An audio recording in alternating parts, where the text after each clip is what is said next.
Hello everyone, it's me Clayton. I just finished watching episode 19 of Young Justice Phantoms. And after the last episode, that saw a ton of things go into place at this summit at the New Gods territory, it seems we're bringing even more pieces into place, with not only a certain Red Lantern that people will remember from the Green Lantern series, but also with finally an explanation behind Lorzod, as well as Saturn Girl and Chameleon Boy's involvement. But let's get to the story, shall we? Kilowog and one of his other fellow Green Lanterns discovers Razor floating out with a blue power ring. As it turns out, he's switched from the red rings of rage to the blue rings of hope. They decide to bring him over to the New Gods planet where the summit is taking place, and it's not going as well as Rocket expected, though Orion isn't really the problem here so far.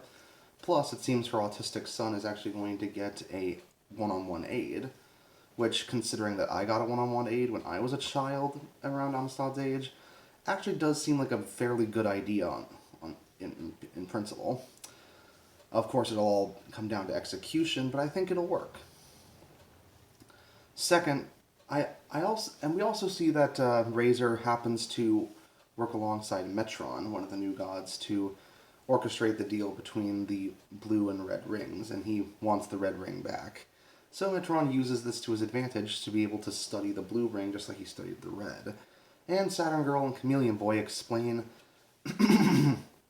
all about the Legion and all about how Lorzod wants to open up the Phantom Zone to release his parents and all the people who were stuck in there that couldn't have been released because the Kryptonians created the Phantom Zone prison. And after they were all killed, there was no one to release the criminals inside the Phantom Zone.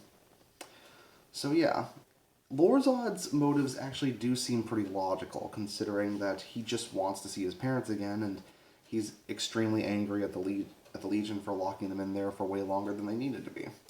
And honestly, that does make a lot of sense. And also, he actually does explain bit by bit, detail by detail, all the things that he did that we didn't see back in the first arc of the season.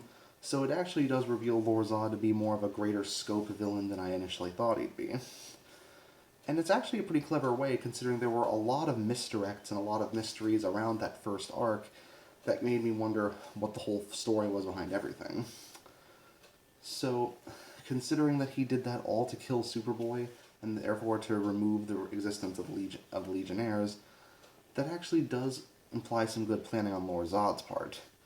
Though I have no idea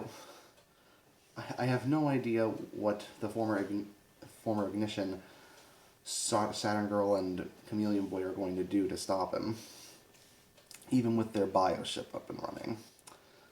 Also, Forager gets some kind of love interest in this episode, but I always felt Forager worked best as a comic relief type character. Him gaining a romance is nice, I guess, but it doesn't really amount to much.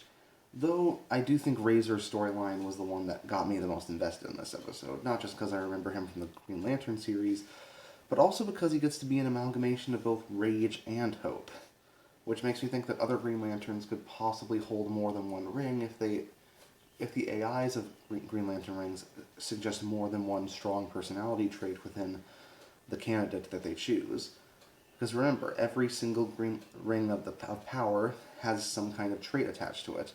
The pink rings of love, red rings of rage, green rings of willpower, yellow rings of fear, etc. Hence why the color yellow was actually Green Lantern's biggest weakness back in the day. But with only 7 episodes left, I wonder how they're planning on ending this season. But we'll have to see that when we get to it. So, see you next time.